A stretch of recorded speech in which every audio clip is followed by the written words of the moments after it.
நீங்கள் பார்த்துக் கொண்டிருப்பது 24 நியூஸ் தமிழ். 66 மேட்டுப்பட்டி கிராமத்தில் ஸ்ரீ முத்தாளம்மன் கோவில் மண்டல பூஜை விழா. மதுரை மாவட்டம் பாலமேடு அருகே உள்ள 66 மேட்டுப்பட்டி கிராமத்தில் அமைந்துள்ள ஸ்ரீ முத்தாளம்மன் திருக்கோவில் கும்பாபிஷேக விழாவை ஒட்டி மண்டல பூஜை விழா நடைபெற்றது.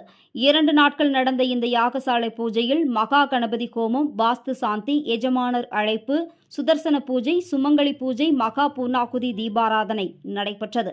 தொடர்ந்து 2ஆம் கால யாக பூஜையுடன் யாகசாலையில் இருந்து சிவாச்சாரியார்களின் வேத மந்திரங்கள் முழங்க கடம் புறப்பாடாகி அழகர் கோவில், ராமேஸ்வரம் உள்ளிட்ட புனித தலங்களில் இருந்து கொண்டுவரப்பட்ட புனித நீர் கோவிலை சுற்றி வலம் வந்து வானத்தில் கருடன் வட்டமிட கோவில் கருவறையில் அமைந்துள்ள முத்தாளம்மன் சுவாமிக்கு புனித நீர் ஊற்றப்பட்டு மண்டல பூஜை நடைபெற்றது.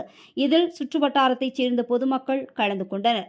கோவில் சார்பாக அனைவருக்கும் பூஜை பொருட்களும் அன்னதானமும் வழங்கப்பட்டது. விழா ஏற்பாடுகளை 66 மேட்டுப்பட்டி கிராம பொதுமக்கள் செய்திருந்தனர். ஆதி